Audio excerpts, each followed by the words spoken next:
Great.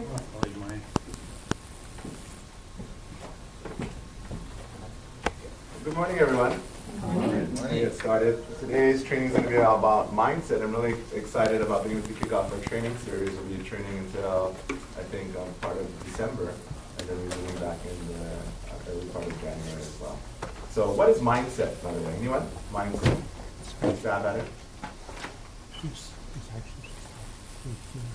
Thinking, thought patterns, attitudes. Okay, excellent. Thinking, thought patterns, attitude. Let me just kind of share a little bit about this training. The best way to get the most out of any type of training is to participate. Would you agree? Yes? Yeah, absolutely. So what you put into this, you get much more out of it. So if you go, man, this training really sucked, you suck. That's it. So it's really clear, okay?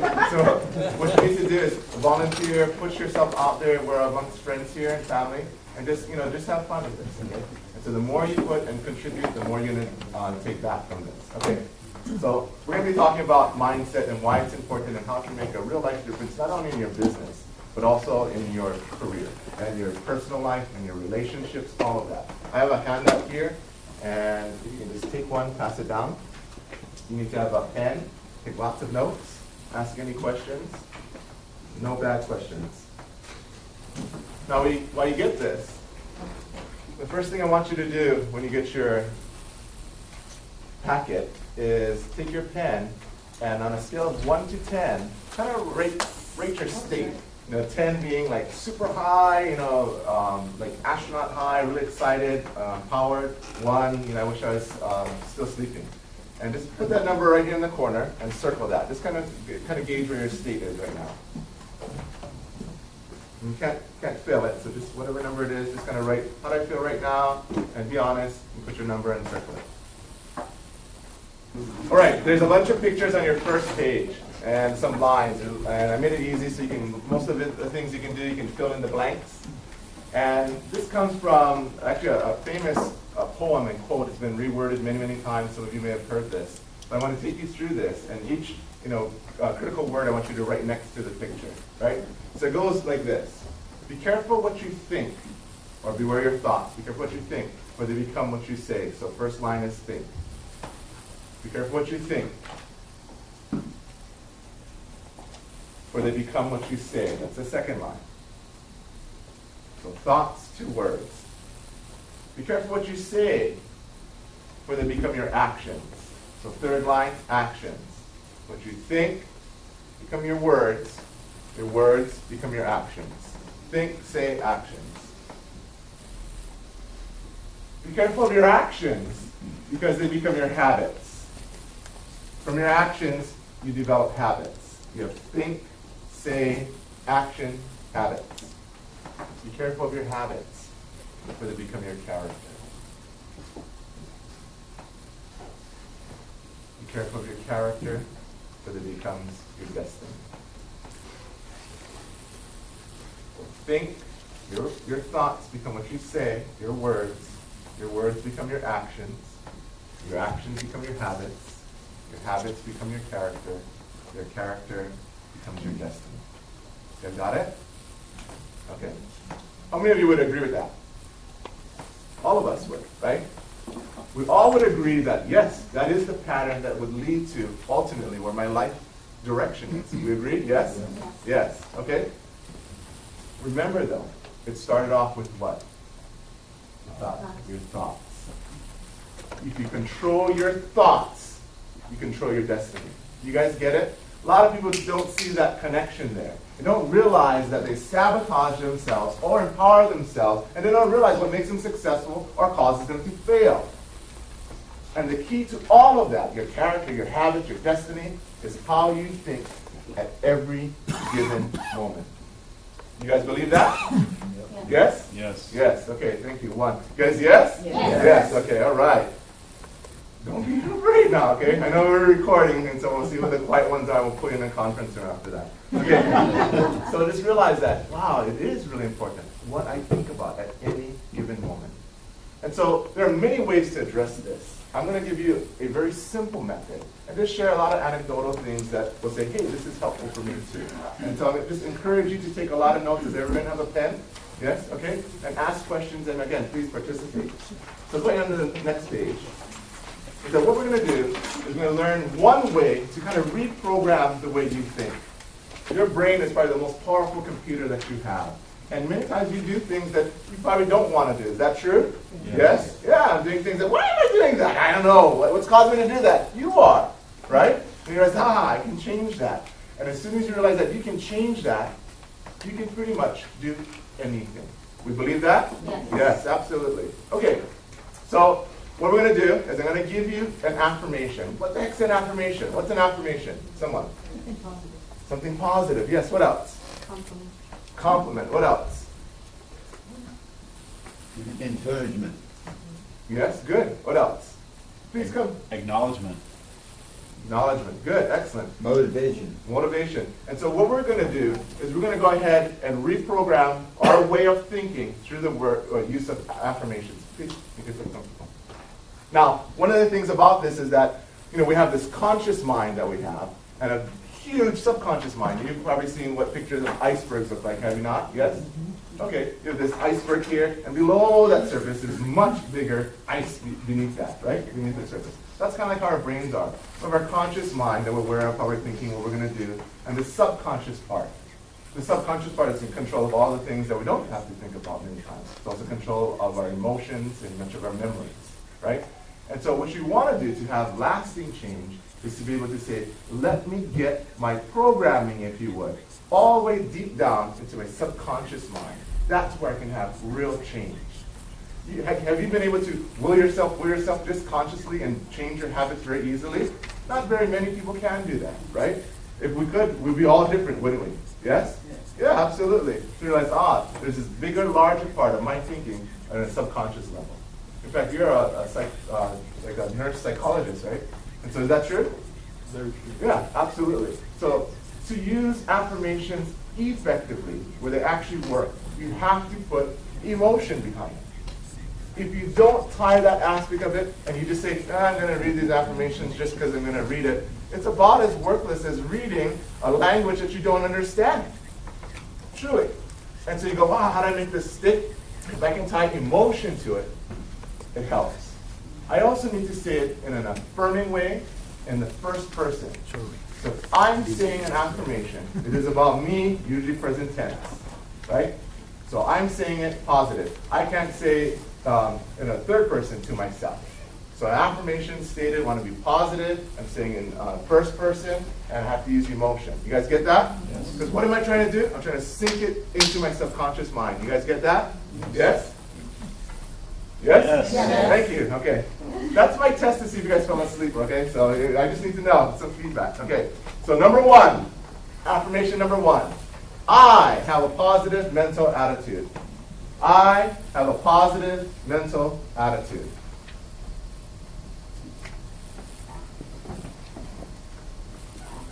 So on the second page, first affirmation. I have a positive mental attitude.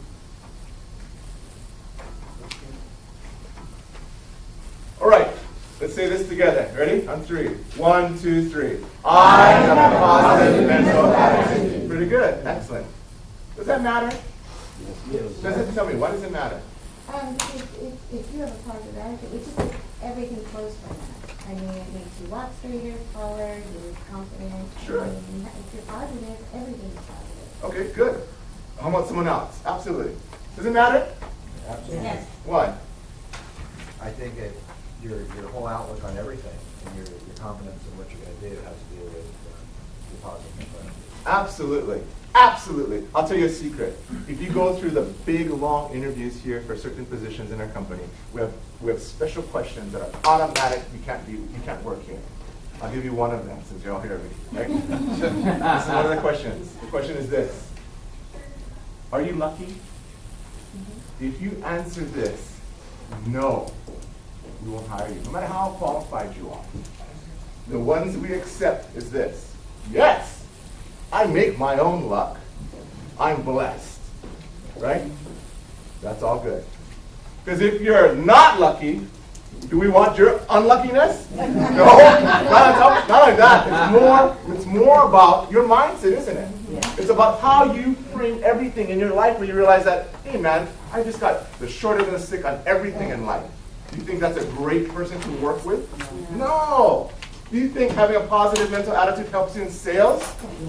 Oh gosh, the market's so tough. Oh no, I'm not sure we'll get your Who wants to work with someone like that? Right?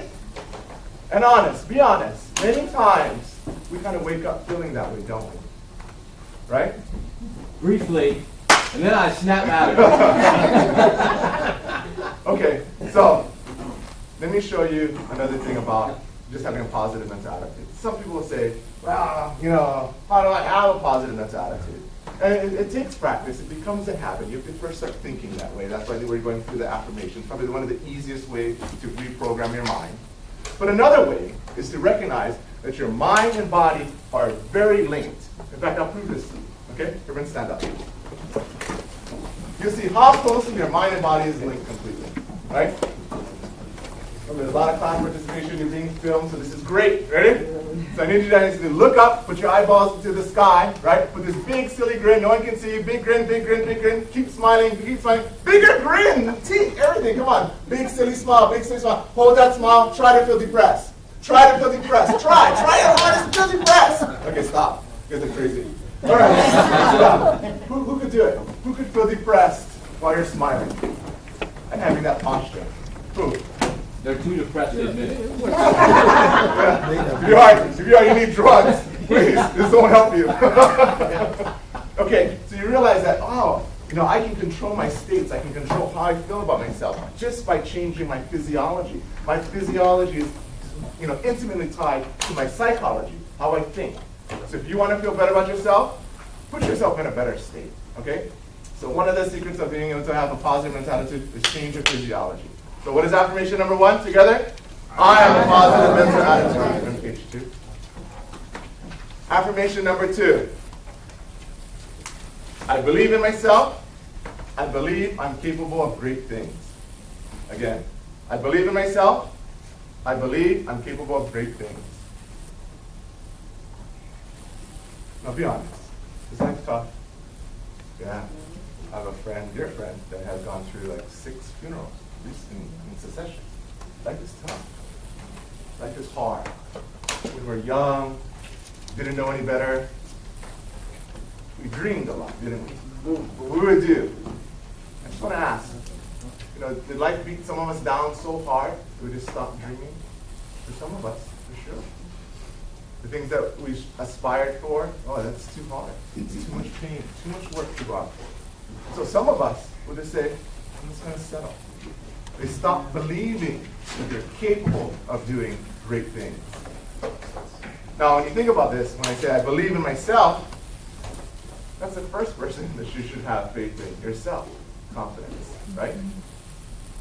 And from that confidence allows you to say, I can think about bigger things. Now, when you think about this, imagine that, and just think of a belief, that there's an I-beam, and we have an iron worker here, so how big is an I-beam? Depends. How's the biggest I-beam? How wide? The biggest one? Well, this wide? Let's just say 32 inches. Okay, about this wide? Is that right? Is there smaller ones than that? Smaller ones, How about this wide? Yeah. Is there an I-beam like this? So imagine an I-beam this thick. You know what an I-beam is? Right? Okay? And so you put it on the ground, and I say, hey, I give you $100, right? You walk across this I-beam that's on the ground. Who would do it? Yeah, of course I'll do it. That's easy $100 to make, right? Take that same I-beam and you throw it up on a building that's 100 stories high. And it's long enough to hit another building that's another 100 stories high. And you look at it, you see it's kind of bending, right? It's kind of windy, you can hear the wind, and you go, whoa! And I offer you the same $100. Sure. Hey man, go ahead, yeah, $100. Who would take it? Yeah, are you on crack? That's an honest answer. He's crazy, right? No, I get a helicopter with a brace on me, and then I walk across it. You lose more than $100 doing that. So no one in their right mind, I think you're on crack, would want to do something like that for $100. True? Yes? Yes. Yes. Okay. Now, on the other end, is someone you love. Your spouse, your mother, your father, your kid, your dog, whatever. Right? Your teddy bear that you love so dearly. On the other side. And if you don't walk across, they'll throw them off the building. Now, how many of you will walk across? Most of us will. And when you think about it, what was the difference of walking on that same beam? It was the reason why. Perception. Higher motivation. Higher motivation It's is the the why. reason why. You You have had a a why. big enough reason why that your motivation was higher to say, yeah, I'm gonna do it. And it's interesting, it was the same beam on the ground, just the risk seemed greater up in the air, didn't it, right? And so write this down. Having a bigger reason why lets you achieve the amazing. So under affirmation 2, notes, having a bigger reason why lets you achieve the amazing. I want you to take a moment and write down your big reason why. Think about that. What's your big reason? What's your why? Why are you doing what you're doing?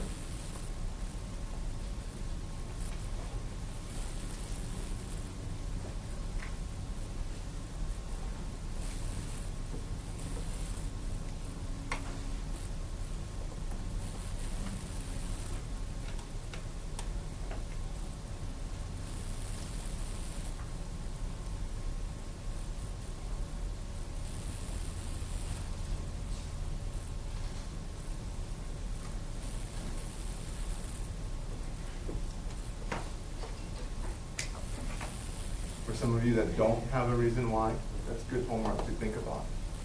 You can realize that, man, if I don't have that, how can I push through it and persevere when times get tough? Because guaranteed, times will get tough. Guaranteed. Very tough, that's right. Okay, again, I just ask for you folks that, participate. That's the best way to gain value from any type of training. Can I ask anyone that would be open to sharing? Yes. Well, I never really had a reason why. I just worked and absolutely was blessed and very successful. And then when times got harder, that gave me the reason why. And I noticed a complete different mindset, complete different reason why I was working. And I might not be as busy as I was, but definitely in the times that are here right now, I'm keeping up with it very well, and I'm really thankful to have that reason why. Yes, absolutely. Thank you for sharing. Good very nice. Thank you. Another? Yes. I don't have children, but I have a lot of younger generations as far as my family is concerned, and for me, a big thing is setting an example for them, showing them that having a positive attitude and working hard and enjoying what you love doing is going to make you a better person. And I think it's very important for me to show them that example so they grow up believing the same thing. Absolutely. Great reason why. Okay. Yes, thanks. My parents came from a rough childhood, in different areas of the country, and I know that they inspired to provide a better environment for my family and my brothers and sisters.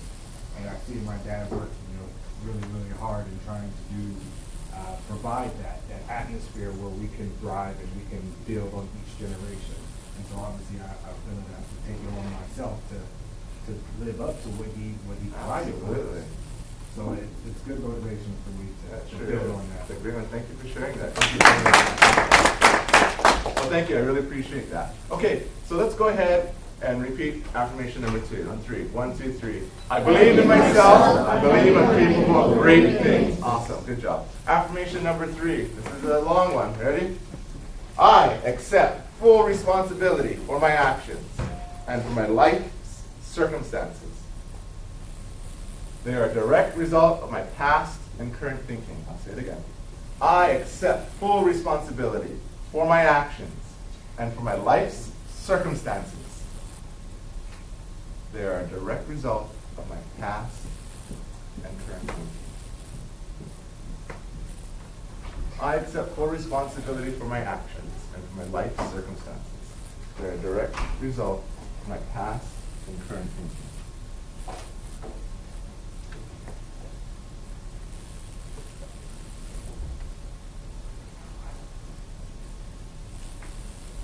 Yes, sir. No more paper. Yes, absolutely. First of all, is there anyone that would disagree with that statement, that affirmation?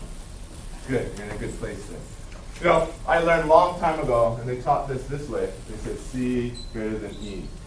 And they called this cause and effect. And they showed this equation, and they said, where you want to be in this in almost every circumstance in life is you want to be on the cause side.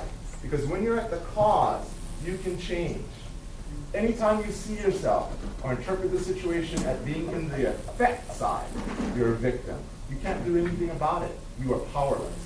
On the cause side, you're empowered. You're weak, and you can't do anything on the effect side. And so this affirmation speaks directly to this mindset, saying, no matter what situation I'm in, I'm on this side. I choose to be at cause. Now, there's some situations in life where you are powerless, right? I come from a worldview that believes in a higher authority that has all power, right? And so here I see that, okay, what about people that were in the concentration camps? Viktor Frankl wrote an excellent book about that. And he was a psychiatrist, and he went through this horrific life experience. But he noticed something interesting, is that the survivors had something in common. And one of the things that was in common is they had this survivalist mentality that you can take my liberty, my freedom, my wealth, everything away from me. But there's a piece of me that you can't have. And many of that has become a mantra, which is never, never again. That I will live to show other people that this happened so that it'll never, ever happen again. Man, I can't think of a worse circumstance to be put in. But if people can find the resources to say, I can be at cause here, in this dismal hell on earth, and the things that we live through, not that difficult. Would we agree? Yeah. Absolutely. When you find yourself on this side of the equation, the first thing you should do is shake it off and jump onto the other side. Because all of a sudden, you can become proactive. You're reactive here. The circumstances are in control of your life. I can't do anything about it. I change my mindset, I'm at cause, all of a sudden, I can say, I can do something about it. Whether it's as simple as saying, at least I control what I think. You guys get that? It is one of the most powerful mindsets that you could ever, ever have. Ryan? Yes. Can I share a testimony about that? Yeah. Real quick? So before I came here, I worked at another company. I was fuming, angry. I went through coaching, and she kept asking the coach, said, why do you feel that way?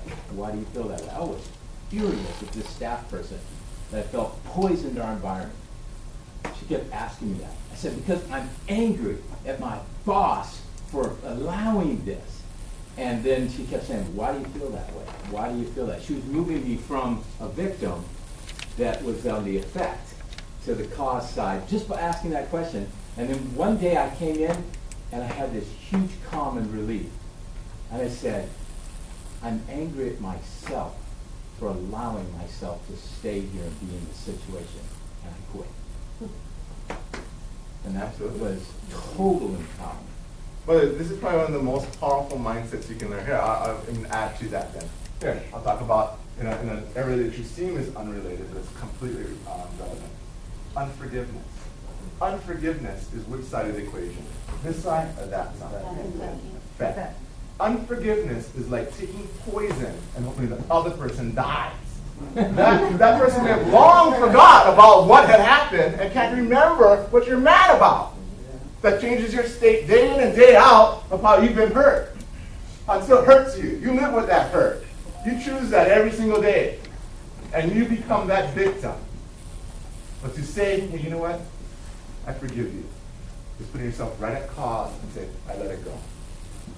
Very powerful mindset. So thank you for sharing. So let me ask you, please write this down. Write down one area that you can take responsibility for in your life. We all have it. It could be about your health. It could be about relationships. It could be about unforgiveness. It could be about how you do your business. There is something in your life that you can take more responsibility for. Maybe you're a crazy driver like Elliot, right? You can take more responsibility for driving safely. He's not here, so I can bag on him. So, take the time to think, what is one area that I can take responsibility for in my life and put myself clearly on the cause side of that equation. Anyone can share? Yeah, let's see. Great. Yeah. Me? Yes, sir. Share something? Yes, please. I can take responsibility for following directions because I didn't write it down. Is it too private? No, I wrote it down. You know what? I grew up in a culture that was a very dysfunctional culture, and then my mom moved our family, and there was a place, I was in a place where there was no excuse for me to live that way anymore. But I had a mindset of I was out of control, and now I had to take responsibility for, you know, I came from a place where you were a thief, basically, if you wanted to enjoy some things of life. So I had to take responsibility of, okay, I now need to take responsibility for my life and not steal anymore. So that was what mind opening. Oh, good, thank you. Thank you for sharing that. Give him a hand, please. Thank you. So affirmation number 3 on 3 together. 1, 2, 3. I accept full responsibility for my actions and my life circumstances. They're a direct result of my past and current thinking. Okay, thank you. Affirmation number 4. I manage my time effectively. I use every minute to its fullest advantage. I manage my time effectively. I use every minute to its fullest advantage. So the difference between effective and efficient is this. I like this metaphor. Efficient is digging a hole very well. So there's a picture where you see all these bored holes. You're doing it very well, right? They all look symmetrical and you're doing it very quickly and fast. Effective is knowing where to dig the hole. In life, what is more important, being efficient or effective? Effective, doing the right things. So when you think about that, and you think about, wow, if I'm doing the right things, I'm really dealing with the most valuable asset that I have, which is my time. Write this number down, 1,440. We are all equal in this number. Unless the good Lord takes us that day, we're all equal, right? What does 1,440 represent? What is that? 1,100. Number of minutes in a day. All have the same. And you think, wow, why is that person's life this way and mine's like this, right? Now, outside of this victim and, woe is me, you realize, no, the difference is how we spend our time. And you realize, that is probably the most valuable asset that I have, because you can never get that back. We agree? Yes? Yes. Absolutely.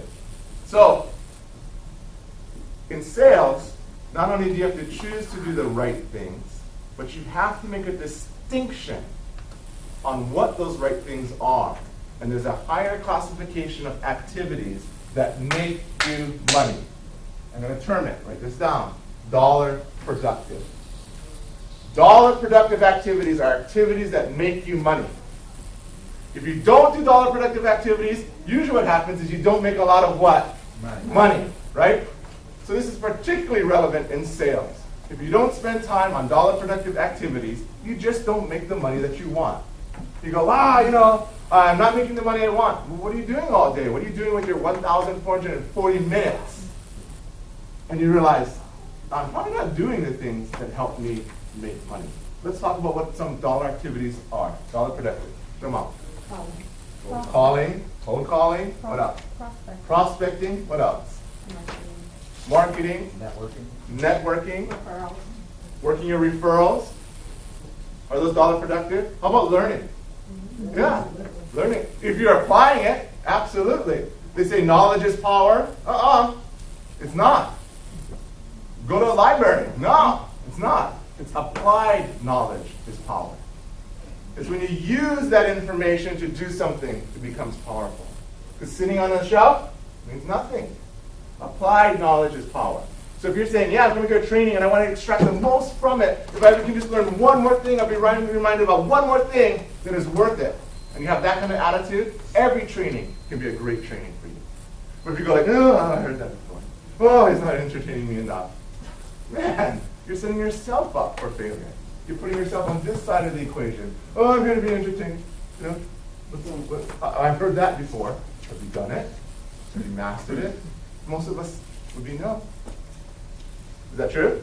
In fact, what's the business that we're in? Sales and marketing, right? Sales and marketing. That's our business. What are we selling? Ourselves. Service. Ourselves. We're selling ourselves. We're in the business of sales and marketing. So if I want to make more money, I spend more time selling and marketing. Right? Yes? Yes. But marketing myself doesn't mean me advertising. Big difference. Me advertising, me, picture on a billboard, picture on a bus bench, picture on flyers. Who cares about me? No one, right? That's not the kind of marketing that's productive. Would you agree? Yes? Okay.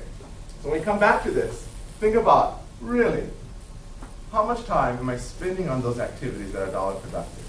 Right? In fact, just write down how many minutes of your 1,440 minutes, and be honest, are you spending doing that? And if you want like a real gut check, how many minutes are you just talking to people?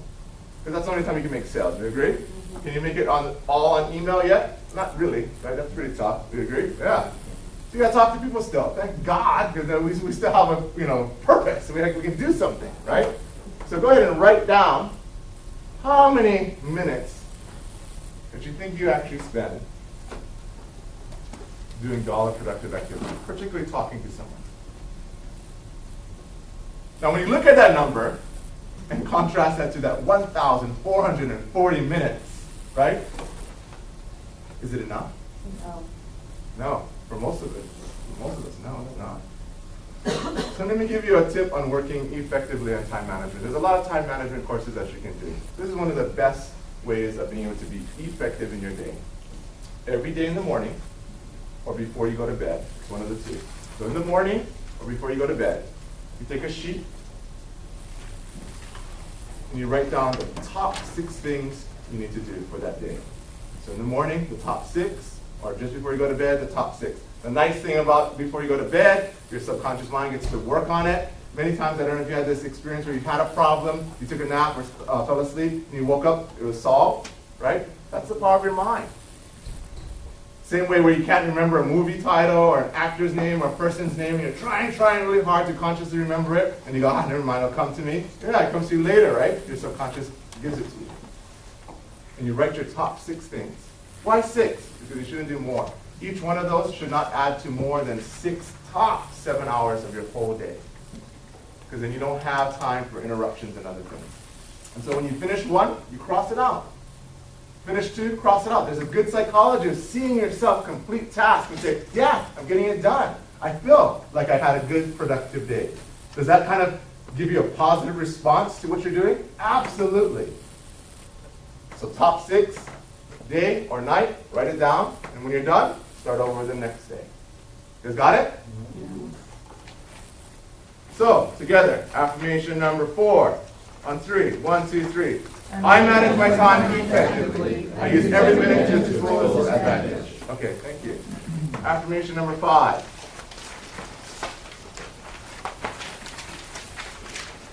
I value my physical, mental, and spiritual health. I always take good care of myself. I'll say it again. I value my physical, mental, and spiritual health. I always take good care of myself. And I've seen more and more in life that a lot of things will focus on just materialism and having things, right? And having accomplished or success defined that way. And although there's nothing wrong with that, I think that it's very empty. It doesn't lead to true happiness or long-term joy. And then what I find lacking in that is that for myself, my own worldview, that I can't imagine that my whole presence is just in that. In fact, I think of a story that is famous to all of you, is Job. Remember Job? So Job is blessed and rich and has just everything in life. Big family, a lot of wealth, well-respected. And Satan goes to him and says, to God, and says, hey, that's because you bless him. He's so good, right? Let me touch him, right? And you'll see that he'll curse you to your face, right? And so sure enough, killed his whole family, right? Took all his wealth away. And Job was in absolute despair, tore off his clothes, cried out, naked I came from my mother's womb, naked I returned, ready to die, right? But he didn't curse God. And so Satan says, well, the reason why is you let me touch his flesh. Let me hurt him physically, right? And he'll curse you to your face. Now, he knows that. If any of you have ever lost your health or been really, really sick, there's very few things in life that seem to matter at that point. And I talk about you, Jim, a lot. Jim is a 5-year cancer survivor. Let's give him a hand. Good job. Glad to have you here with us, right? And he's right now going through our treatments. Is it okay to talk about this? Sure. For an infection in his jaw. And he goes through these treatments that are just, draining all of his energy and his life essence, and he comes and just really fatigued. But yet, he shows up. He pushes through. He perseveres. And for someone, doing that, fighting, a health condition, I give you so much respect and kudos, because that's tough. That's really, really tough. I was hit by a car at a stoplight, and it led to my paralysis in 3 days later. And there's not much more that you could think about thinking, oh my God, and I'm paralyzed from this thing. And I can't imagine, in 1 day I was fine, and 3 days later, the doctor's sending me to emergency MRI thinking I have brain damage. And you just have a sense of realization to say, wow, what really matters? And I'll just share a personal thing, since we're all sharing, is that I came to a point about 7 years ago, and I don't know where this prompting came from, and I'm nothing special really, and I just felt that I don't want my whole life to be about accumulating money. And I would like to have a purpose that's beyond that. I just can't see that myself, and all the time that I spent is just about that one aspect. And so, by the time I'm 46, I have 4 more years, I'd like to be in a ministry. I'm going to be in some back room doing numbers or programming or something, but something that's not just about wealth creation. But I find that, if you don't have that physical component, that mental component, that spiritual component, usually you find something lacking in your life. Is that true? And so it's important, I think, to remind ourselves on a daily basis that we are more than just what we do at work every day. Yes? You're talking about one of the best sold books, The Purpose Driven Life. I love that book. Yeah, and that's Absolutely. definitely. Absolutely. Great book. Great book. Thank you for bringing that up. So, I want you to just think about what's important. You don't have to write it down. If you want to, great, it's even better. What's important in your life beyond just the doing and work?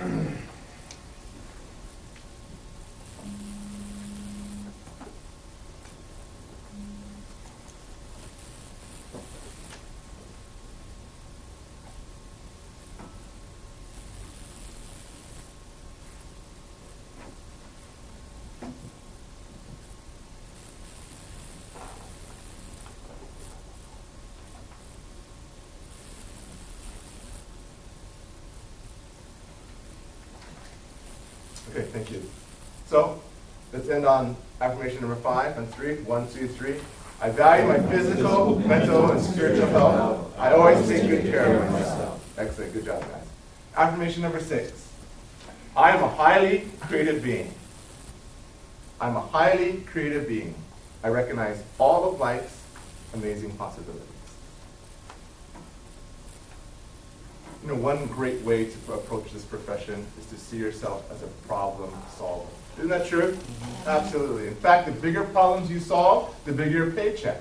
It really works that way, right? So if you're a problem solver, you have to be able to see or tune yourself into the wavelengths of saying, where are the opportunities around me? I'll give you one instance for ourselves. So we're in mortgage banking, we're in 48 states, and there was a time where the market just kind of collapsed. And I don't know how long many of you have been in the business, but it started to collapse. And it was difficult to just do your business well. In fact, how it worked is that if you're in mortgage banking, you would sell your loans so you'd get your money back again, and you could re-loan this way. One of the places that we would sell to was IndyMac Bank. Anyone heard of IndyMac Bank? Yeah. There was an actual run on the bank. And they had to close the doors and say, no, we can't let any customers come in because they didn't want people to withdraw too much money because they didn't have enough, right? Yeah. And so we realized, oh my gosh, there are big guys like New Century and Countrywide that couldn't weather this. And we're nowhere close to that size. We're decent, but nothing like that. And realized, we're going to get caught. And all those loans that didn't get sold are personally guaranteed. And we're gonna have tens and millions of dollars that we're just not gonna be able to just overcome. And so we said, let's get out of it. We didn't want to be a broker. We didn't think that was the way of the future. So we wound down our business.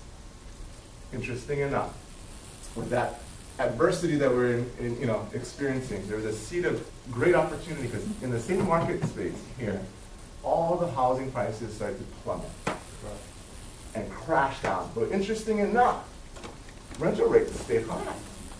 And for the first time for a long time, you'd pay more as a renter than owning a home. And so we're sitting on all this cash thinking, it's a good time to buy. That led to us having 2 huge multi-million-dollar real estate funds. And we have no business being in funds. We're in securities. We know what the heck that was, right? We said, you know what? There's an opportunity. Let's figure out how to do it. And some of that technology is available right now, and you're on track. The same things that allowed us to do those millions and millions of dollars in business is the same tools that we use to raise money, to find the properties, to acquire properties, right in on track. And it's interesting. They said, there's an opportunity, and we took advantage of that. Now, I need to have a caution, because many people are great at seeing opportunities. They're kind of the deal makers, perhaps. But there's a danger that if you recognize and try to act on all opportunities, most likely that's a recipe that will fail. I've seen people try to mix all types of different businesses. They try to do real estate, loans, multi-level marketing, be a parent, all of that together, coach a soccer team, and try to say that's all going to work. You laugh. I can remember my own experience. I can remember when I first started in real estate. I'm going to my 23rd year. And so there was really no desk fee. RE/MAX just started to come out there. That's kind of the first instance of desk fee. And the desk fee there was like $2,000. And so the company I was with offered that at 18. I was the first person to do that. Well, I switched to another company just before I went on my own. And that company called a company meeting. And I said, okay, this new budding company, let's all come to this meeting. And they did an Amway presentation in that meeting. And you're thinking, oh my gosh, are you kidding me? Do you think that company's around? No. You can't try to seize all opportunities. And so you have to use prudence or wisdom to decide which opportunity I should take advantage of. Does that make sense? In fact, Apple is famous for this. Is that Apple at one time was the most valuable company in the world, right? And Apple will say this, is that they're prouder of the fact of just the opportunities that they have done, or the many opportunities that they said no to. You could probably put these 4 tables together and put all their products that they have on those 4 tables put together. That's it. And from that strategy alone, focused attention gave them the ability to be, at one time, the most valuable company in the world. Make sense? So recognize opportunities, but be wise in choosing the right ones. So ask yourself, what opportunities can I take advantage of right now? What should I focus on that will take me closer to my goals? So what opportunities can I take advantage of right now? What should I focus on that will take me closer to my goals? Yes, sir. I've had a hard time with this, figuring this out. I'd like to hear your thoughts. My comment would be that if I could comment on it. I don't know how to do this effectively when I'm going into a new territory without having a coach or a mentor that's been out there. Okay, so your question? My question is what do you think about that thought, that conclusion, I think? So you're just saying where you feel comfortable is just having someone to help you through new processes. Yeah, Is that okay? without a coach or a Nothing wrong mentor, with that. yeah, That's smart. It just seems very, very difficult to do what you just said without that. Yeah, I'll tell you why the benefit of that is. The hardest way to learn is learning from your own mistakes. Do you agree? The worst way to learn, right? But you learn the lesson really well, right? The smart way to learn is learn from other people's mistakes. We try to all do that as parents. Hey, don't do that. In months, I would fly to Hawaii for every month, for about a week, and that team would generate an additional $450,000 in income. And the big key to that was all about accountability. We could grab new agents and say, look, this call on these company leads that we have, you have to do these many calls, you have to do training every day, right? And if you don't set 2 appointments and we can't train you out of that, you're out. Everyone closed 2 to 4 transactions, bar none. That's exciting to see something like that. And you know, the only difference, the training was there, you know, it's out there, and then anyone can generate leads, right? It was just that they were set to say, I have to do this, just like a job. Sometimes if you just take this career and say, I'll think of it more like a job and I'll just put myself in that position, you'll be more successful. Why? Because of increased accountability. Can you go to McDonald's and say, I'll show up at this time? Will that work? No. What will happen to you? They'll fire you, right? But in real estate, you can come or not come, right? Doesn't matter. No one can make you do anything because you're an independent contractor. You pay the price. Absolutely. Anytime you can look to see, I can increase my accountability, that's what you want. So ask yourself this. Question. Right. Okay. Yes, go ahead. Can you have accountability yourself, or do you need someone else? I think it works better with someone else. It takes a very special person to have this self-accountability. But it's been done. There's been people, let's say that a life experience changed and they go, you know, you're going to die because of this malady if you don't change your lifestyle. You know, they're changing. And they can do this, but the reason why became very huge, right? Or people that just quit smoking instantaneously. They can do that. But for ongoing behaviors and activities, it's usually better to have someone that keeps you accountable. So you're aware of this. Like one thing that a lot of people may be unfamiliar to would be the Success Path. You are crazy not to use Success Path. I can probably list 15 reasons why you should use it. One of them is accountability. Another one is just to say, I'm going to create a plan of what I'm going to do. Do you think you're better off having a plan than not having a plan? Have you ever heard of a business that says, oh, I'm just going to go and open a business and have no plan or idea what I'm going to do? Well, all of you are self-employed. You're all in your own business. Wouldn't it make sense to have a plan and then better work your plan? Then you can at least do some diagnostics to see, hey, what's working, what's not working, and either I improve in the things that I'm not doing well at, or I should stop the things that aren't working for me. And if you're measuring that, I can make positive changes. But what happens, we set ourselves up to fail. I'm an independent contractor. I can do whatever I want, the way I want, right? Don't put me on Success Path. That's like homework. Oh, that's too much work. That's too much detail. Are you crazy? That's going to help you do your business better. That's like a business saying, I don't care about accounting. You think that would be in big problems? Huge problems. So your accounting is, what do I do with my most valuable asset, which is what? Time. Time. You have 1,440 minutes. You might as well manage it well and plan that for your week, the minimum. And all of a sudden you go, I get it. I know what's working, what's not working. I can now do more of this. In fact, all of our business managers learn something advanced called vital factors.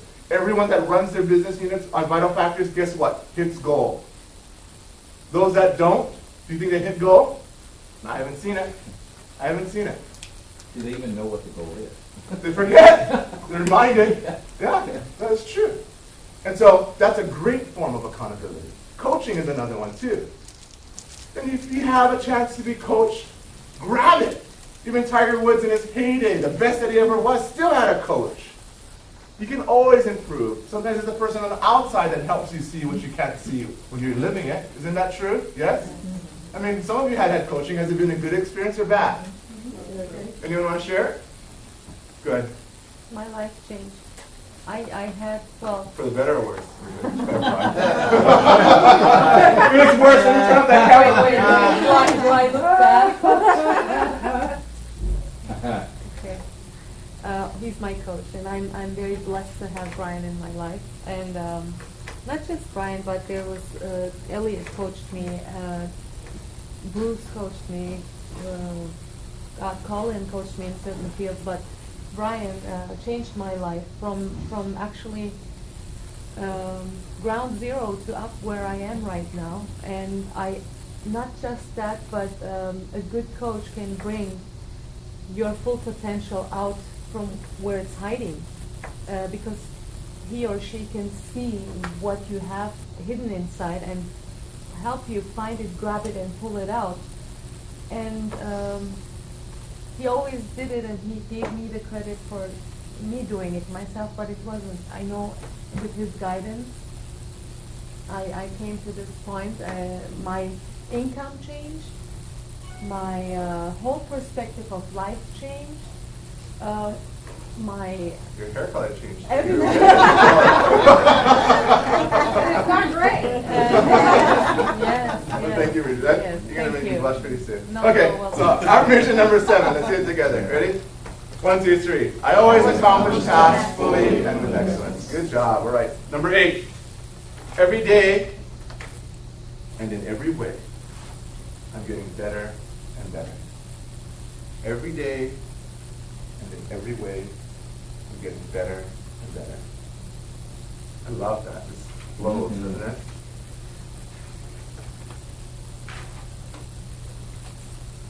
So I thought it'd be kind of fun to troubleshoot, let's say, an agent's productivity. So on the next page, you can see kind of this quasi-flow chart, if you will. So you go, oh, okay, I'm not getting what I want. What should I do? Right? This is good for the coaches too, or the budding coaches learning, right? So the first thing, right? The first thing is show up and work. That's the first thing you look at. Am I showing up and am I working? I'll tell you, probably that's 80% of the problem most of the time. Either they don't show up, they don't work, they don't put an honest day's work, and you're expecting all of these things to happen. Man, if you open up a restaurant, a clothing store, you name any business, you work hard to make that successful. This is the same way you need to approach this business. In fact, there's a term I recently learned that some of the agents that are stuck in this category are called non-starters. And a non-starter is someone just not doing enough to even warrant it being called work. Look there first. So if you're one of those where you go, man, to be honest, I probably worked an honest 5 hours, right, this week. You can't expect a lot from that. Not when you're starting, right? Is that true? Yes? Yeah. Then you go on, when it goes on to the right. And then there's, I'm sorry, Yeah. show up and not workers. Yeah, show up and work. Yeah, so absolutely. You can show up and not work. So I said honest. So that's my thank you. So that's my clarification. Honest work, right? So if I show up and I go, yeah, I come in 9 to 5 and I clocked in, right? You can literally clock in and do nothing. You can go in and do research. You can work on your database. You can go ahead and read your Facebook, go get some coffee. Hey, let's have some lunch, right? And a long morning, right? And end up doing nothing. I might make one call. I pick up the phone. Oh, no one's there. Hang up, right? Lucky they weren't there, right? Might have to talk to somebody, right? Yeah, but it's true, isn't it? Yes, you've been around long enough. You've seen it all, right? And you go, yeah, I'm not doing honest work. Absolutely, yeah. So it's that buff chick doing this is show up and work. Absolutely, honest work, and better yet, dollar productive, right? Then you go on to the right. You have to have that positive attitude. You have to have that positive attitude. In fact, I love this picture because you're surrounded by a sea of negativity. So true. I hear, the mortgage market might change and it might mandate 20% down. That's going to affect where only about 27% of the people can actually buy. What's that going to do to prices at home? And this, man, all these different things. There's so many things to be negative. True? Yes? Yeah, you can get negative about anything. And the worst part is, misery loves company, does it not? If I'm in a bad mood, I love to share my bad mood with you, right? It's infectious. I remember there's this picture where it shows this matchbook, one match ready to light all these other matches. It's this attitude, and it's infectious. And you have to think about, is mine the type of infectious attitude that I want? Is it positive, or is it something that's negative? Because both can spread, true? Yeah. Absolutely. That's why people aspire. Yeah, absolutely. Absolutely, it sure does. And so you have to have this positive attitude. Now, I have on this page, I'm going to go back and forth on pages, a little bit on company values.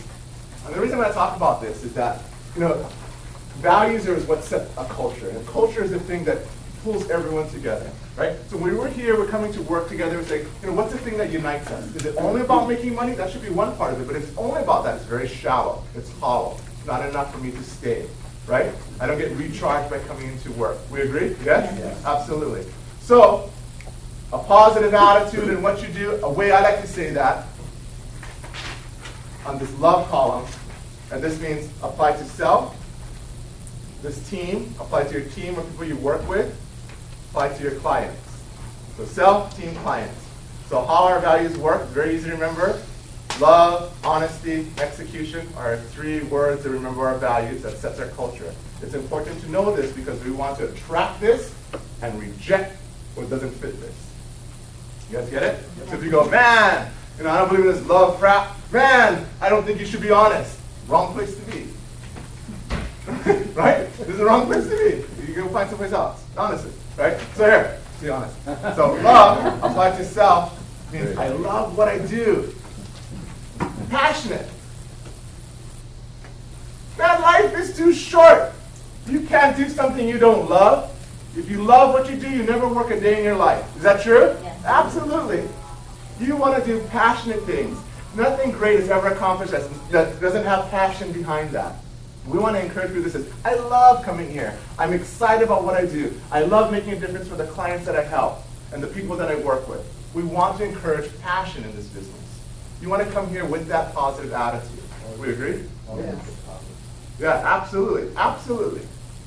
Great feedback. Well, when you apply it to those that you work with, right? This is loving who you work with. We spend so much time away from our loved ones and our family that you might as well enjoy the people that you're working with. Would you not agree? Yes? Yes. I mean, if there's someone that you have a lot of angst and anxiety or you're combating them all the time, is that a pleasant work environment? No, not at all. And loving is what you do, not what you say. It's how you treat somebody. You understand? That's not how you're feeling about them. You can feel crappy about them, but still do the loving thing. Understand? Yes? Loving your clients, our value is to say, I can put your best interest before my own. If I'm saying, man, it's not good for you to list, and I lose a listing, but that's the loving thing to do, then that's the right thing, and that's the right attitude we want. You get yourself out of a lot of problems if you put their interest before yours. The stories you hear are when people say, no, it's about me first, and I take advantage of them. And you know it starts innocently, little by little. Right? Good intentions lead you to something that you never anticipated could take you there. They say, the path to hell is paved with good intentions. It is so true. You guys familiar with that show that just finished, which was called Breaking Bad? Yeah. Yeah? Great story about this guy's character, is twisting and turning evil, and he's a negative effect on all the people around him. But it started with good intentions. All justified. Oh, I like that word. It's justified, right? Right? It's explained. All right. So love, you guys all got this? Okay, excellent. So from there, we move on from this positive attitude, loving what you do, you're passionate, comes down to the center. You see this improve with this arrow coming up, right? And one of the big things about improve is to say, applying the value of honesty, if you say in that first column, honesty. You say, if I apply and I'm honest with myself, then the first thing I should be able to do is recognize that I just don't know it all. Is that true? And if that's true, I can check my ego at the door and come in and I can learn. I can learn from anyone. Is that true? Absolutely. In fact, the only thing that you can count on is change happening in life. You can count that change will happen. Do you think this business will change in the next 3 to 5 years? Absolutely. Has it changed from 5 years ago? Yeah, absolutely. Daily, you can see these changes. And so if we don't build a learning organization that can adapt and change, or you're grumbling at each change that happens because we're adapting and changing, then you're probably going to be displaced out of this industry. I can remember during the dot-com era, we had our investors pushing us, we're on the technology side for lending. And they're saying, okay, push, this is the business model we want you to keep pushing for. And there's this $50 word that was thrown about by everyone, which is called disintermediation. And this $50 word meant to remove a middle person.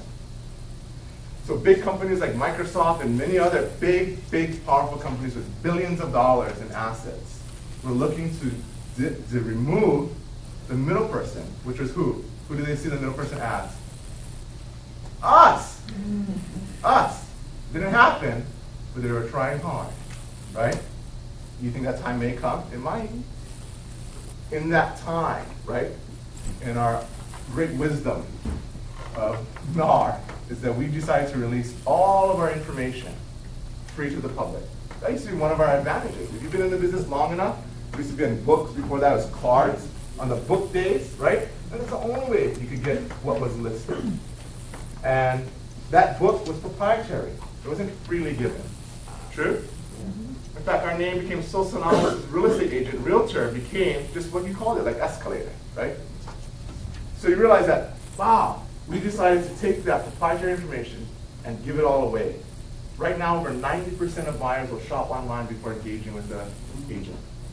Really smart companies will take that data, aggregate leads, using our data, turn around, sell us the leads. And they're worth billions of dollars. Zillow. And you think, what the heck's going on? That's our data, right? And now I'm paying you for that. Right? Yes? Wow, you just got to do a double take. So you realize, yeah, I got to be someone that can adapt and learn. So honesty applies to self is that you can always be learning. Apply to those that you work with is to tell people straight. It's better to be real and loving than fake. Yes? Apply to those that you work with is about an integrity. It's about saying, you know what, I'm going to tell you no matter what. Here's a common thing that happens in our industry. So we're competing on listings. And I compete and give the truth on what it will sell for. This is what the market says, right? Someone says, oh, it's going to sell for $100,000 more. And it's just convincing and likable. Who will most likely get the listing? The liar. The liar. And we deal with that all the time. And you realize, that's a strategy, unfortunately, that can work, right? And it takes real skill to overcome that, because anyone can make up a number. The seller says, oh, I think it's worth 700, when you know it's really worth 6. They go, yeah, I'll take it at 7. Does that really help the seller? No, it doesn't. It doesn't. But if they become desperate over time, will they reduce their price? Yeah, it happens all the time. Go do your research. You'll see the price is reduced. You go, there it is again. Or lose out to that. Maybe it expired, and now the seller's on the second or third agent. They're mad as hell. Wow. So we would rather say, you know what? We'll tell you honestly and have the skills to show you why this is the right thing for you to do this way. Make sense? That is our value. So from there on improving, you see on the left would encompass trainings. On the middle, on this, coaching. And I love that picture diagram where it says the coach is helping lift someone else higher than themselves to achieve something. Grab this star. And then the Chinese characters, or it's Japanese, is kaizen, which is translated to change or good, or constant changing. Tony Robbins has come to its own term, kanai, C-N-I, constant and never-ending improvement.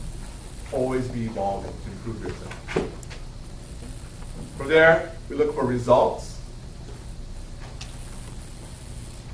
Again, success path is a great way to be able to measure that. And then a future. You can have a future in sales, in owning property, or a career path. In fact, Greg is a great example of this. So Greg, in a matter of 2 years, will be opening up our Mission Viejo office in February. And give him a big hand. That's a great accomplishment.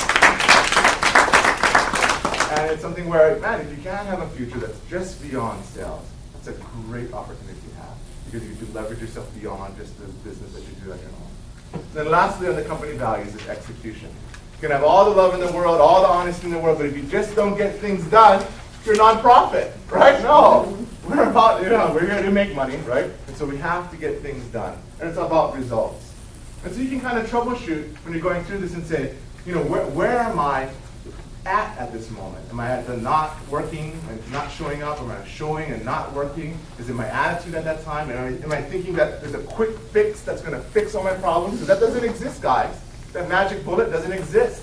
It takes real work. You can have tools that make a difference, but it takes real work to get the result from it. Anyone that tells you otherwise is lying to you. Absolute lying to you. And so you go, yeah, I got the tools, but I gotta work it. And I don't need to work all tools, just pick the opportunities that make sense for me now. Does that make sense? And then from there, push myself into environments that give me accountability, that allow me to grow, have people that foster and want to push me and want me to do better. Because I tell you what, most places just don't care. I've been around 23 years, I can say that very firmly. Most places just don't.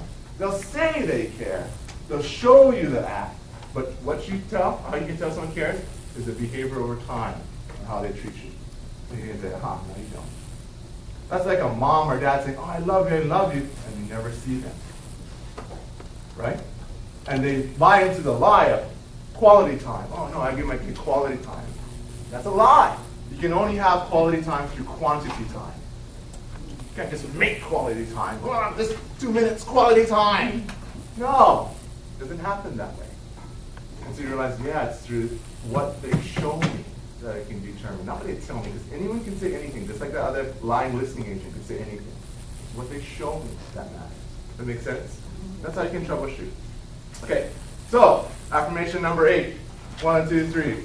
Every day in every way. Oh, well, that's everyone. 1, 2, 3. Ready? Every day in every way, I'm getting better and better. All right.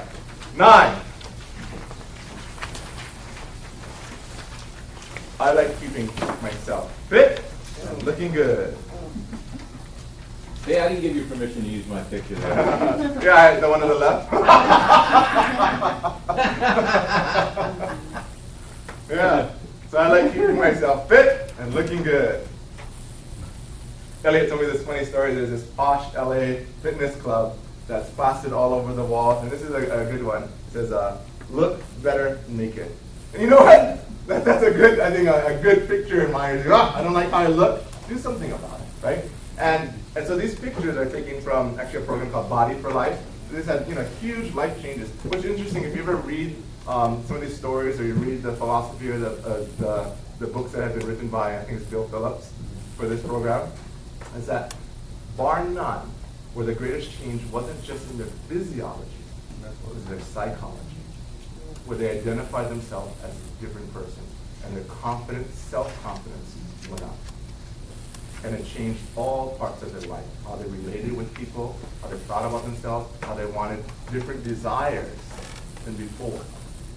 It's interesting how that's connected. Right? So I like keeping myself fit and looking good. There's a big, big part of that.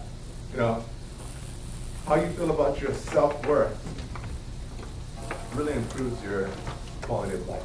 It really does. Okay, together, number 9. 1, 2, 3. I like keeping myself fit and looking good. Number 10. I have more money and stamina than ever before. I have more, I'm sorry, I didn't say, I said energy. Sorry, I don't know where the money came in. I have more energy and stamina than ever before. I have more energy, sorry about that. Why are you sorry? We want to say that something. No, I have the money ones later. But you I have more energy and stamina than ever before. Thank you, Bridget. Let's go with that. Yes, what's a Freudian sleep? It was. I'll tell you a key to mounting success. As you're yawning. Is stamina. It really is. It's stamina. If you don't have the energy to persevere, you can't overcome or have your breakthroughs that you could obtain with stamina. Sometimes it's just that you try harder than other people, and that's why you prevail. I'm going to share a story. I'm not going to mention names, but I know these people personally, and it's a story of trial, desperation, but it ends ultimately in victory. There's a grid that you have here, and I want you to write these numbers. 2008 on the transaction column, 2. To the right of that, 925,000.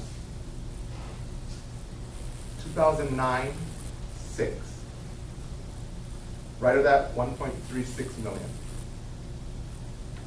2010, 4, 1.48 million. 2011, 2, 992,000.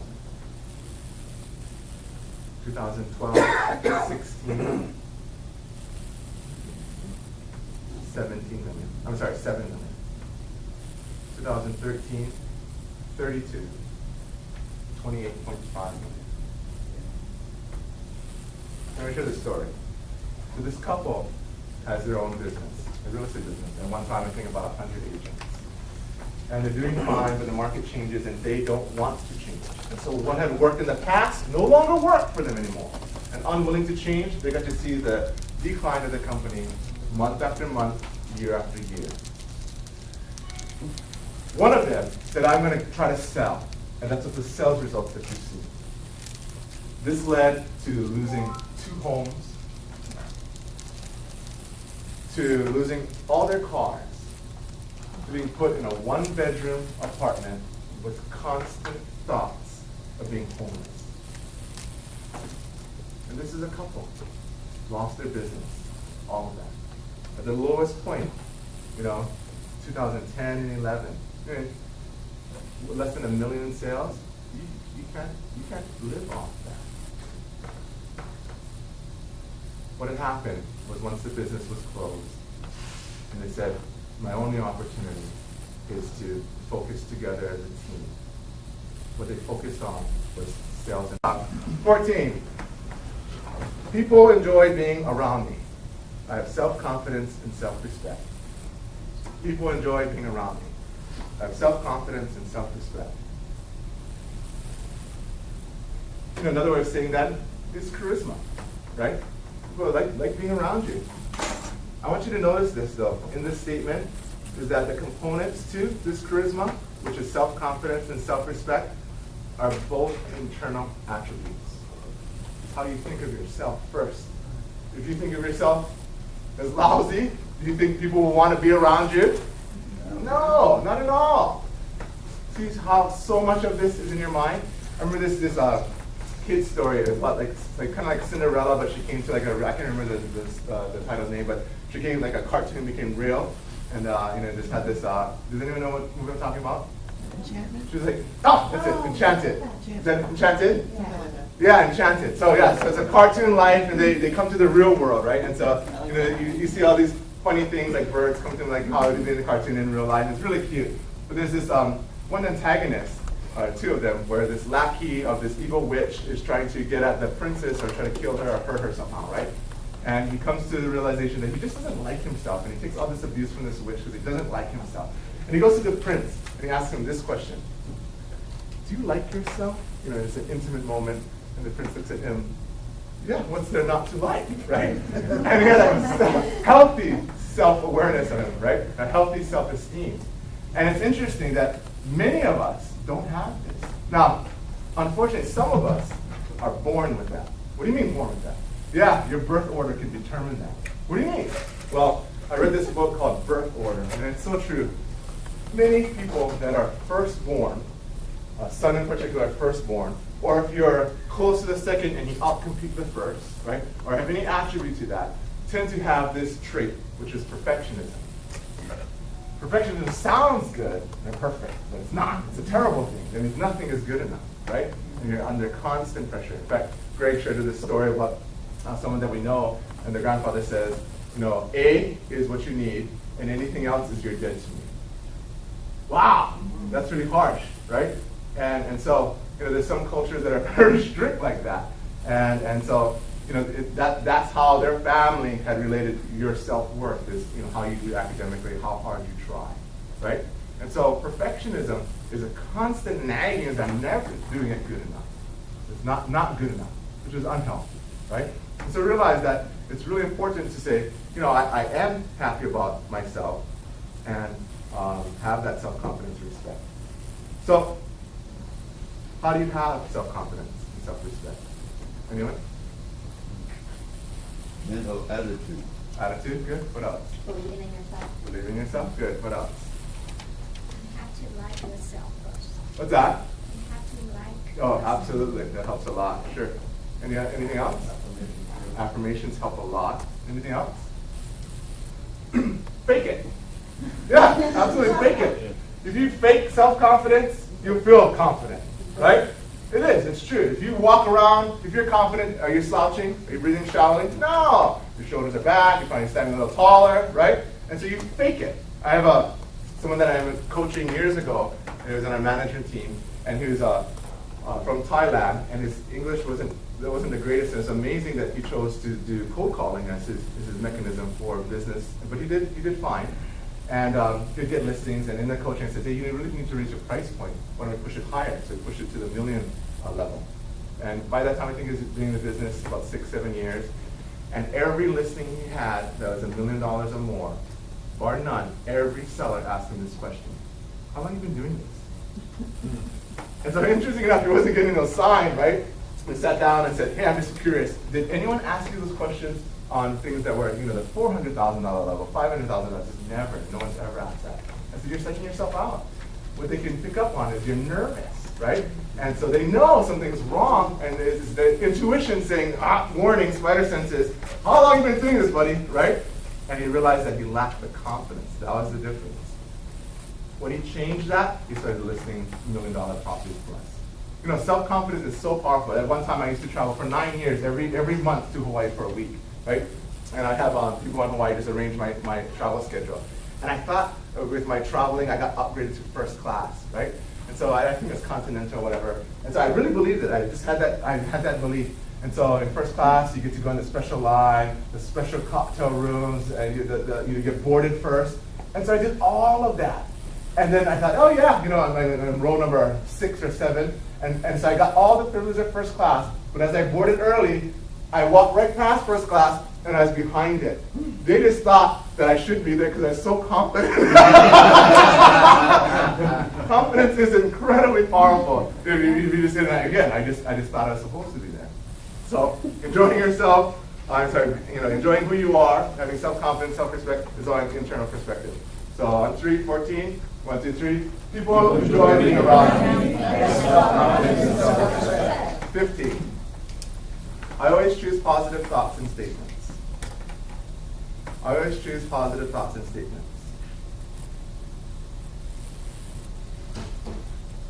If you think something negatively, it's a good chance to catch yourself and reframe it for the positive. In fact, your brain can't even process negatives. I'll prove it to you. Ready? Don't think of a pink elephant. Don't think of a pink elephant. Don't think of a pink elephant. What do you think of? Pink elephant, right? In fact, OSHA used to have this sign, I don't know if they still do, is that this circle with a man like this, and then a cross out, which means do not slip, right? And you know what? Accidents increase, because for you to think about not slipping, you have to think about slipping, right? That's like saying, if you're walking that I-beam thing, and he goes, don't fall, don't fall! You have to think about falling first. Well, what is better? How do you reframe it? Walk safely. You're okay. You're going to make it. You're fine. You see the difference? So if you catch yourself with a negative speech, change it, reframe it. Like, here's the power of reframing. So Edison, who helped invent the light bulb, right, is famous for saying, he had to go through 10,000 light bulbs to find the one that actually worked. And some wise reporter, jerk reporter says, what did it feel like to fail 10,000 times? Right? And he reframed it. He said, no, I didn't fail. I found 10,000 ways how not to do the light bulb. But that's a very powerful mindset. Much of us will go, I'm not doing what I should be doing, or this didn't help me, or whatever the case would be, and they have this harsh judgment, and not realizing that I took no benefit from that if I take that mindset. As opposed to, like Edison, saying that, no, I found 10,000 ways of not doing it. I remember hearing Tony Robbins saying, he would go to seminars and things, and even though he heard it before, his mindset was, even if I just, I'm reminded of just one thing I already knew, or just learn one extra thing, it was worth it. And look where he is today. Again, a very powerful mindset. Okay, so number 15, I always choose positive thoughts and statements. Okay. Number 16, I approve of who I am. Another just compliment to this, and it sounds funny to say, but it actually feels pretty good. It's just this, and I actually got it from Brian Tracy. I like myself. I like myself. In fact, let's say that 3 times together. Ready? 1, 2, 3. I like myself. I like myself. I like myself. Yeah, it just feels kind of good, right? And because so many things just judge us. You're a woman, all of you are beautiful that I'm looking at, right? But, there's another description of what beauty is that the media tells us what that is, right? And all of us know that real beauty is from the inside. Is that true? Oh, absolutely. And you realize that, wow, there's a lot of things that tells me that I'm deficient. I'm not good enough. And we're bombarded with that all the time. So to counteract that, to prove who I am and liking myself, Those are positive attributes and affirmations you want to fill your mind with. I'm going to go a little faster just to kind of get through this. I'm going to skip some things. So on 3:16, 1, 2, 3. I approve of who I am. Oh, I can say I like myself. You want to do that? 1, 2, 3. I like myself. Yeah, that feels good, right? 17. I am positive, confident, and radiate good things. I am positive, confident, and radiate good things.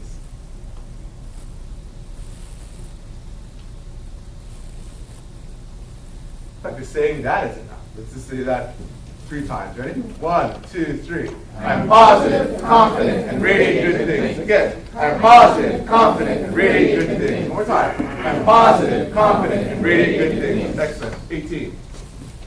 I smile a lot. I'm happy on the inside and on the outside. I smile a lot.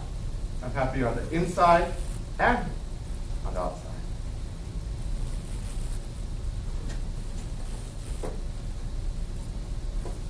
Happiness is a choice.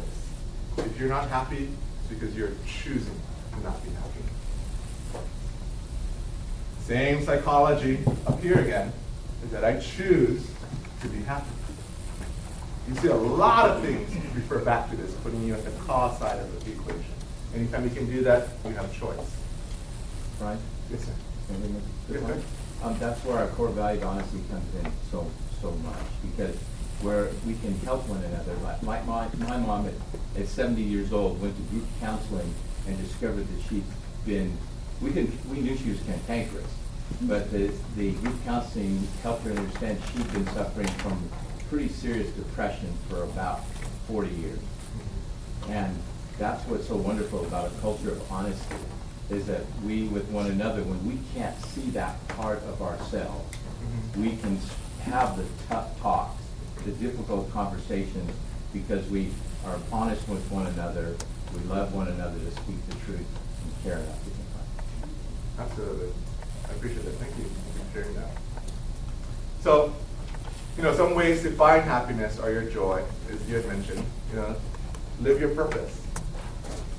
I had said before that if you love what you do, you never work a day in your life. That's true. Understand what your purpose is and live that purpose. It's very fulfilling. Be around others that share what you want. You don't want people that drain you, right? You want people that build you up, that encourage you. One of the loneliest things is to try to do business alone, by yourself.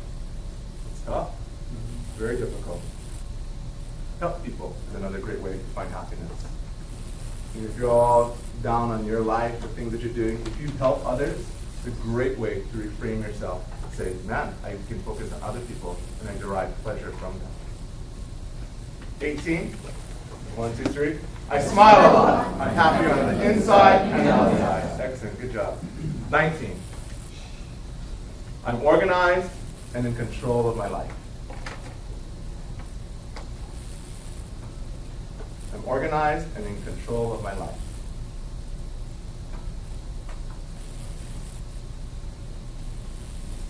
We're just going to jump down to 20 and fill this in. 20.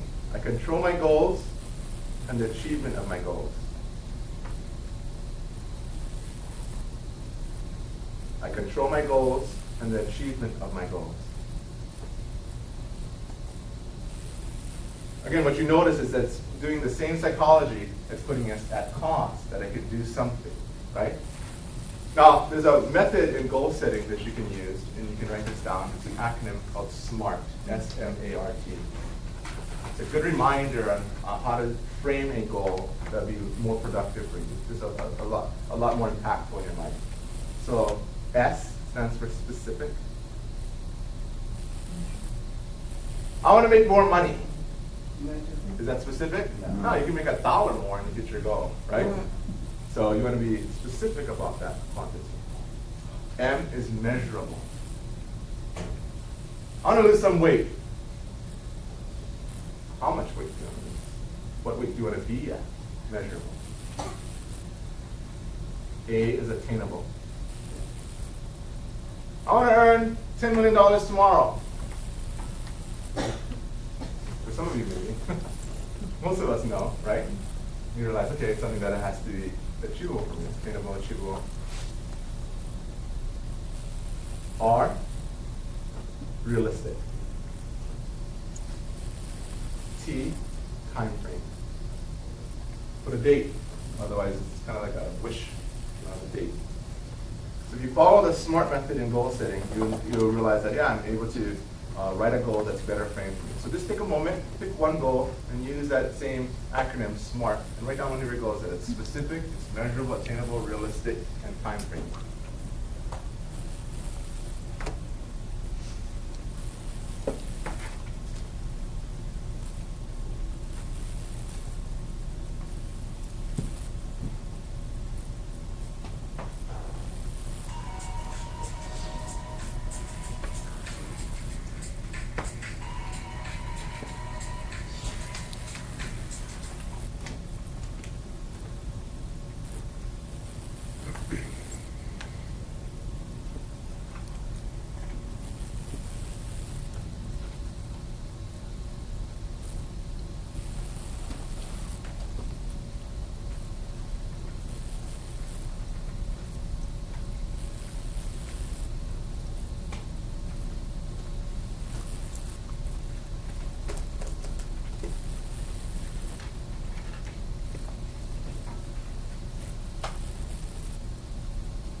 Okay, so we're going to read 19 and 20 together. On 3. 1, 2, 3. I'm organized and in control of my life. I control my goals and achievement of my goals. Very good. So we're going to do 21, 22, 23 all together. 21. Large sums of money come to me quickly and easily. Large sums of money come to me quickly and easily.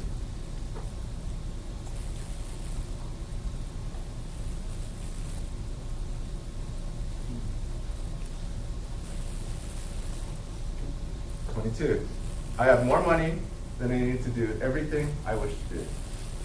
I have more money than I need to do everything I wish to do.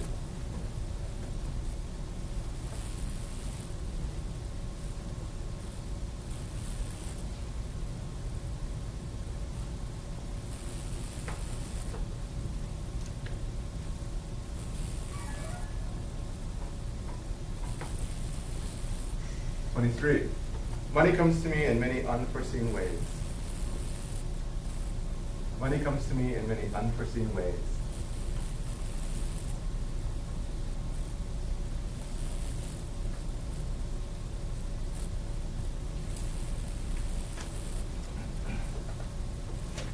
All three of these kind of focus on the law of attraction. And what you focus on expands, right? And so when you think about this, if you say, do I live in a world that's abundant or scarce? And either one, whatever you choose is correct, right? It'll change your reference or your frame on how you see everything else in your life. You know, if you go to any kind of economics class, they're going to teach you that from this one world, there's scarce resources, and you divide the pie into as big of a slice that you can get. And much of that translates to how we think about just life. Is it the candy that I have, the toys that I have, whatever the case would be. But I found, and as I get older, I see this to be true, is that I think God has created a much more abundant life. And the metaphor that much of our management already shares unilaterally is an abundance mindset, abundance mentality. Is that rather than thinking of this one pie, we'll just make more. And you know what? Life is more like that, actually. You know, one of the things, if you want to get into economics of it, one of the game changers for us is technology. You know, how technology has changed things. How many times, you know, the prediction has happened throughout our world history that we would all starve to death, right? Because there'd be not enough food to consume for the human population. Not true. In fact, some of us aren't starving at all, right? So, you know, you realize that, okay, you know, these things have changed and there is a much more abundant, you know, world framework that we live in, not so much as this scarcity. And when you think that way, then you're a lot more generous in how you live your life as well. You know, one of the things that I am influenced by one of my pastors is that, you know, he talks about, you know, tithing, which is something that is biblical, but he goes above and beyond. I said, yeah, I'm going to try that too. Total faith thing, right? And I haven't lost 1 ounce of quality in my life by doing that.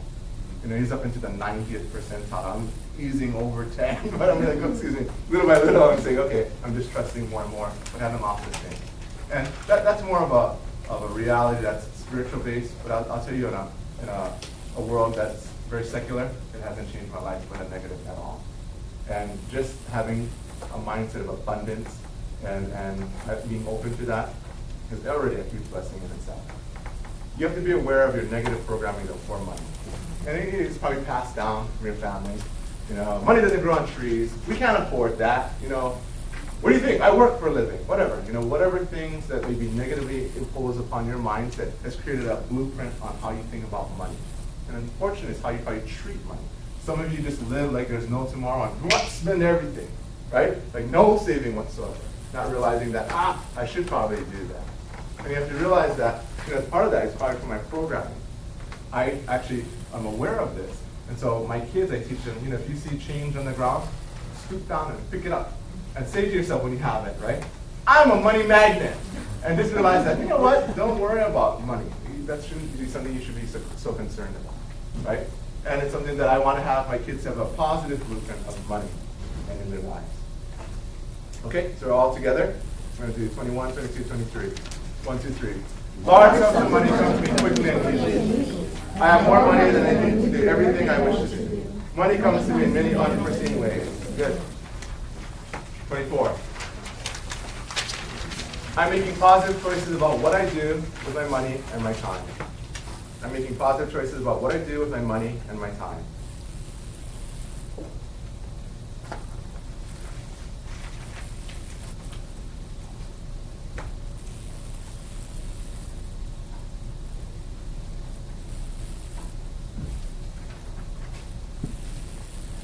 It's really interesting. You can find what people value by looking at their checkbook and their calendar. How they spend their money and how they spend their time tells you exactly what's valuable to them in their lives. But you have to realize that it's by positive choices that you make at any given time on how you choose to use my money. So many salespeople do that, and they oscillate like this. And you realize, wow, that's a tough way of doing it. And instead, what you should do is run with that and run with sales momentum and create that. In addition to that, you want to get to a point where your money earns you money. That's really important. You want your dollars earning more dollars for you. In fact, Einstein's quoted as saying the eighth wonder of the world is compound interest. In fact, I think I'm here. Compound interest is the eighth wonder of the world. He who understands it earns it. He who doesn't pays it. Just to give you an example of money earning money or just compound, there's that famous story about a chessboard. And whether it's India or China, wherever you read it, they'll say the person invented it, went to the king, and the king was so pleased with this game. I mean, if you ever play chess, there's little squares, 64 of them. He says, now pick your reward. What would you like? He says, all I want is you put one rice grain in one square, and then double it all throughout the board. The king says, that's it? Simple. You know what that works out to? 10 to the 19th power, or 10 quintillion. Now that's such a big number, it's hard to even fathom what that is. 10 quintillion. There's more rice. You couldn't even put enough rice to any empire couldn't do that. But anyway, what does a quintillion look like? Or 10 quintillion? The distance from our Milky Way to Andromeda is 2 million light years, which is about 11.7 quintillion miles. The power of compounding is immense, and that's where you want to be. You want to be able to leverage yourself by saying, I can have my money earn me money, or work in a way that I can have others help me make money. Whether you progress in team or however you want to do that, you want to be able to say, I can get back some of my time by having others do that. And so those affirmations speak of that. Remember, if you can, you should invest early. One of the trainings we'll do is talk about actual investments we've done that you'll be able to see how we've made a lot of money in real estate, in this market space. And you'll say, okay, I see how, we'll teach you how we did it, how much money we made from that. We'll disclose everything. You'll see the actual thing. You can look it up and see on the tax records as well to say, okay, I see that happening, and find out how to make your money earn money. And they say, I don't have money. That's okay. We'll teach you how to get money to be able to do something like that.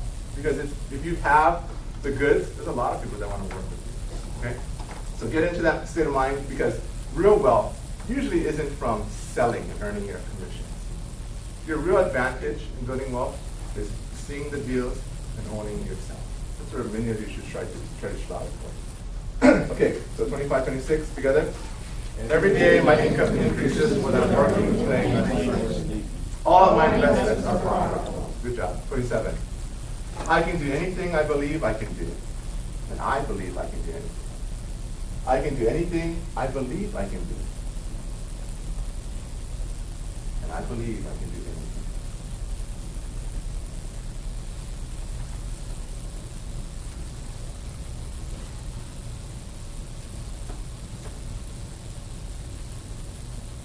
Let's go to 28. I believe something wonderful is going to happen to me today. I love that because it's positive anticipation. I believe something wonderful is going to happen to me today.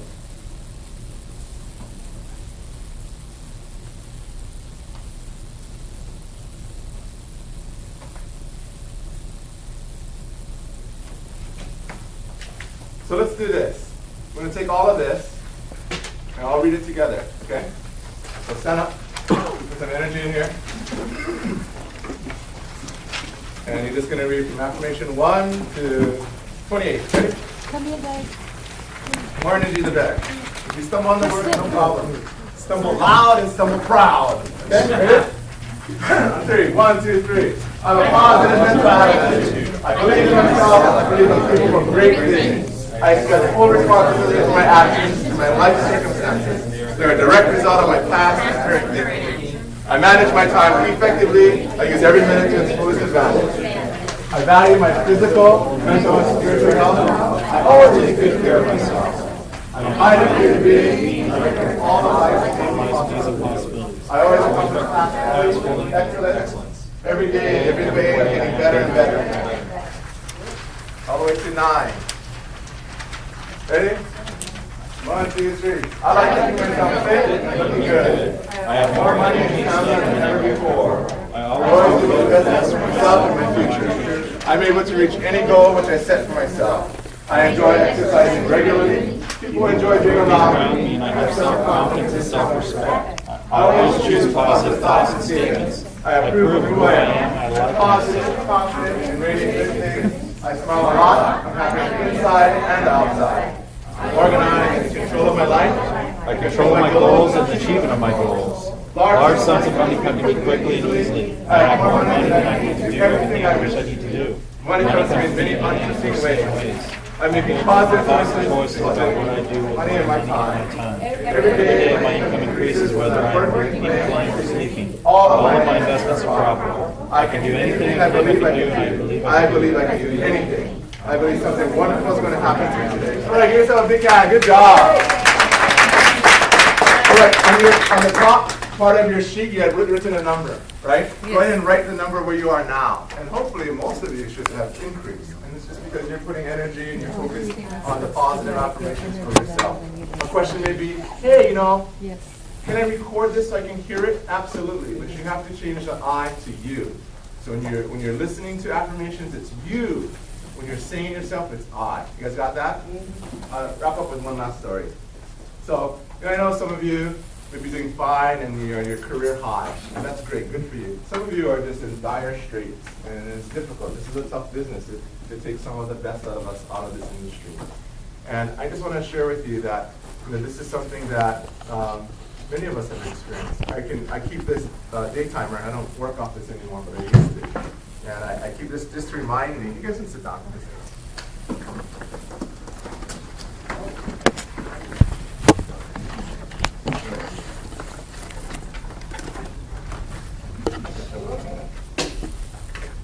And I can remember back when I first started, I had a computer company called Crystal Clear Data Systems, and that market had changed considerably. We were a wholesaler, which that whole level of that tier of business disappeared, and so it became big discount stores came into our market space, and so it's crushing us. And at the same time, it's in real estate. And at that time, my parents kind of disconnected from me. I am an only child, by the way, which was pretty harsh, and it was really difficult. In fact, I was so broke that even the money you would keep in your ashtray, the change, I'd use all of that. I didn't know how I was going to pay my bills.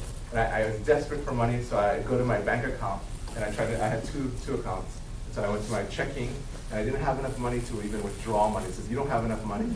And so I went to my savings, and I didn't have money there either. And so I just remember I was just in this horrible, dark place, and thinking, my gosh, I don't know what I'm going to do. And I just remember, just being desperate and falling on my knees, but I had nothing. I couldn't even get the little money that I had out of the bank account because it's too little, right? And I remember just praying on my knees and saying, God, I just feel so desperate and I have nothing. I don't know what I can do.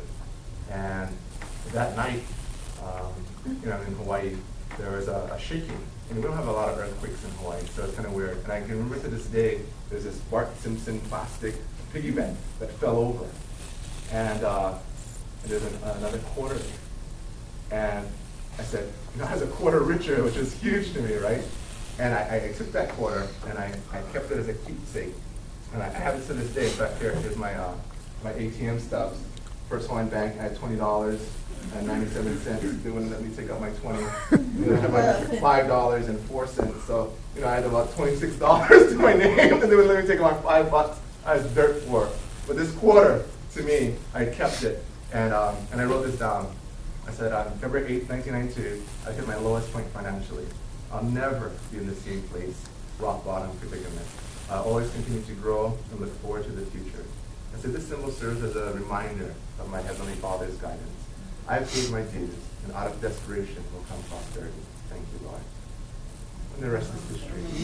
I think that, I understand where some of you are coming from, and, if you can persevere and if it's the right thing for you, then I would encourage you. This is a great place to do that. And, the tough times, they pass, as they all do. Deaths happen, and that passes. Trials happen, and it passes. And so I just encourage you to have the stamina, unlike that family did. Just persevere through that. And if you really engage in this business, it is something that it can make up time that you've lost. Thank you, everyone.